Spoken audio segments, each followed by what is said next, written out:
Hi ಎಲ್ಲ ವಿದ್ಯಾರ್ಥಿಗಳಿಗೆ Educare Karnataka ಚಾನಲ್ಗೆ ಸ್ವಾಗತ. KCET ಕೌನ್ಸಿಲಿಂಗ್ ಅಲ್ಲಿ ಪಾರ್ಟಿಸಿಪೇಟ್ ಮಾಡಬೇಕು ಅಂತಿರೋ ವಿದ್ಯಾರ್ಥಿಗಳಿಗೆ ತುಂಬಾ important update. KCET document verification dates ಅನ್ನ ಅನೌನ್ಸ್ ಮಾಡಿದ್ದಾರೆ. ನಂತರ ಈಗ ಹಲವಾರು ವಿದ್ಯಾರ್ಥಿಗಳು ಹೇಳ್ತಾರೆ ಡಾಕ್ಯುಮೆಂಟ್ ವೆರಿಫಿಕೇಶನ್ ಆಲ್ರೆಡಿ ಮುಗಿದೋಗಿದೆ ಅಂತ ಹೇಳಿದ್ರಿ, ಈಗ ಮತ್ತೆ ಹೊಸದಾಗಿ ಯಾವ ಡೇಟ್ಸ್ ಅನ್ನ ಅನೌನ್ಸ್ ಮಾಡಿದ್ರು, ಸೊ ಯಾಕೆ ಡೇಟ್ ಅನ್ನ ಅನೌನ್ಸ್ ಮಾಡಿದ್ರು ಅಂತ ಕೇಳ್ತಾರೆ. ಈಗ ವಿಷಯವನ್ನ ಕ್ಲಿಯರ್ ಆಗಿ ಹೇಳ್ತೀನಿ. ಈ ಡಾಕ್ಯುಮೆಂಟ್ ವೆರಿಫಿಕೇಶನ್ಗೆ ಡೇಟ್ ಅನ್ನ ಅನೌನ್ಸ್ ಮಾಡಿದ್ದಾರೆ, ಬಟ್ ಅದು ಎಲ್ಲ ವಿದ್ಯಾರ್ಥಿಗಳಿಗೆ ಅಲ್ಲ. ಈಗ ನೀವು ಅಪ್ಲಿಕೇಶನ್ ಆಗಬೇಕಾದ್ರೆ ಅಲ್ಲಿ ಕ್ಲಾಸ್ ಕೋಡ್ ಅಂತ ಆಯ್ತು, ಸರಿನಾ? ಆ ಕ್ಲಾಸ್ ಕೋಡ್ ಅಲ್ಲಿ ಈಗ ಸೆಲೆಕ್ಟೆಡ್ ವಿದ್ಯಾರ್ಥಿಗಳು ಅಥವಾ ಕೆಲವು ಕ್ಲಾಸ್ ಕೋಡ್ಗಳಿಗೆ ಬಿಲಾಂಗ್ ಆಗುವಂತಹ ವಿದ್ಯಾರ್ಥಿಗಳಿಗೆ ಈಗ ಡಾಕ್ಯುಮೆಂಟ್ ವೆರಿಫಿಕೇಶನ್ಗೆ KEA ಆಫೀಸ್ ಬೆಂಗಳೂರಿಗೆ ವಿಸಿಟ್ ಮಾಡೋದಕ್ಕೆ ಹೇಳಿದ್ದಾರೆ. ನಂತರ ಅದಕ್ಕೆ ಸಂಬಂಧಂತೆ ಡೇಟ್ಸ್ ಅನ್ನು ಕೂಡ ಅನೌನ್ಸ್ ಮಾಡಿದ್ದಾರೆ.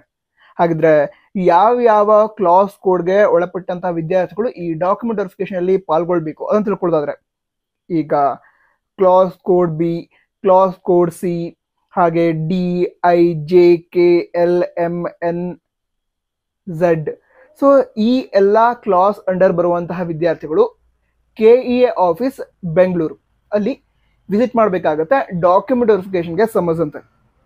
ಅದಂತರ ಡಾಕ್ಯುಮೆಂಟ್ ವೆರಿಫಿಕೇಶನ್ ಏನಿದೆ ಅದಕ್ಕೆ ಡೇಟ್ಸ್ ಅನ್ನು ಕೂಡ ಅನೌನ್ಸ್ ಮಾಡಿದ್ದಾರೆ. ಈಗ ಜೂನ್ 25, 2024ರಿಂದ ಜೂನ್ 29, 2024ರವರೆಗೆ ಈ ಡಾಕ್ಯುಮೆಂಟ್ ವೆರಿಫಿಕೇಶನ್ ನಡೆಸಲಾಗುತ್ತೆ ಅಂತ ಹೇಳಿದ್ದಾರೆ. ನಂತರ ಅಲ್ಲಿ ರ್ಯಾಂಕಿಂಗ್ ಅನ್ನು ಕೂಡ ಮೆನ್ಷನ್ ಮಾಡಿದ್ದಾರೆ, ನೋಡ್ತಾ ಇದ್ದೀರಾ.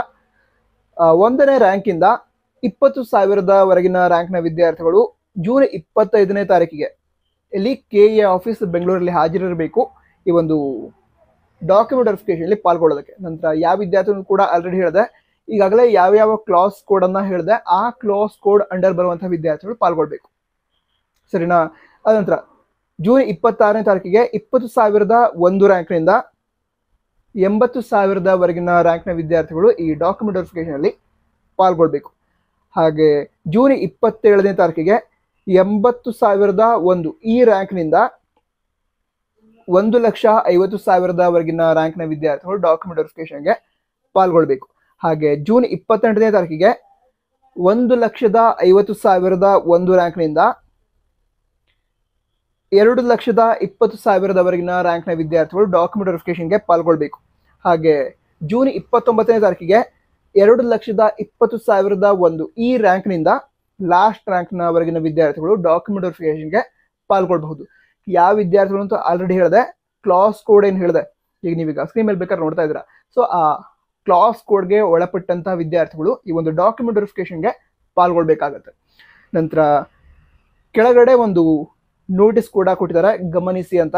ಏನಂತ ಹೇಳಿದ್ರೆ, ಅರ್ಹತಾ ಖಂಡಿಕೆ ಅಥವಾ ಕ್ಲಾಸ್ ಕೋಡ್ AEFGHO ಈ ಕ್ಲಾಸ್ ಕೋಡ್ ಅಂಡರ್ ಬರುವಂತಹ ವಿದ್ಯಾರ್ಥಿಗಳು ಈ ಒಂದು ಆಲ್ರೆಡಿ ಏನು ಹೇಳಿದೆ KEA ಆಫೀಸ್ಗೆ ಡಾಕ್ಯುಮೆಂಟ್ ವೆರಿಫಿಕೇಶನ್ ಪಾಲ್ಗೊಳ್ಬೇಕು ಅಂತ. ಸೊ ಆ ರೀತಿ ಈಗ ಹೇಳಿರುವಂತಹ ಕ್ಲಾಸ್ ಕೋಡ್ ವಿದ್ಯಾರ್ಥಿಗಳು ಪಾಲ್ಗೊಳ್ಬೇಕು ಅಂತಿರಲ್ಲ. ಯಾಕಂತ ಹೇಳಿದ್ರೆ ಈಗ ಕ್ಲಾಸ್ ಕೋಡ್ AEFGHO ಈ ಕ್ಲಾಸ್ ಕೋಡ್ ಅಂಡರ್ ಬರುವಂತಹ ವಿದ್ಯಾರ್ಥಿಗಳ ಡಾಕ್ಯುಮೆಂಟ್ಸ್ ಅನ್ನ ಆನ್ಲೈನ್ ಅಲ್ಲಿ ವೆರಿಫೈ ಮಾಡಲಾಗಿದೆ ಅಂತ ಹೇಳಿದ್ದಾರೆ. ಅದರ ನಂತರ ಇದಕ್ಕೆ ಸಂಬಂಧ ಮತ್ತು ಕೂಡ ಮುಂದೆ ಡೀಟೇಲ್ ಆಗಿ ಇನ್ಫಾರ್ಮೇಶನ್ ಅನ್ನ ಕೊಡ್ತೀವಿ ಅಂತ ಹೇಳಿದ್ದಾರೆ. ಸೊ ಆ ಇನ್ಫಾರ್ಮೇಶನ್ ಬರೋವರೆಗೆ ವೇಟ್ ಮಾಡೋಣ. ನಂತರ ಇದಿಷ್ಟು ವಿಷಯ ಆಗಿತ್ತು. ವಿಡಿಯೋ ಸಹಾಯ ಆಗಿದ್ರೆ ಲೈಕ್ ಮಾಡಿ, ಬೇರೆ ಡೌಟ್ಸ್ ಇದ್ರೆ ಕಮೆಂಟ್ ಬಾಕ್ಸ್ ತಿಳಿಸಿ. All the best. ಜೈ ಹಿಂದ್, ವಂದೇ ಮಾತರಂ.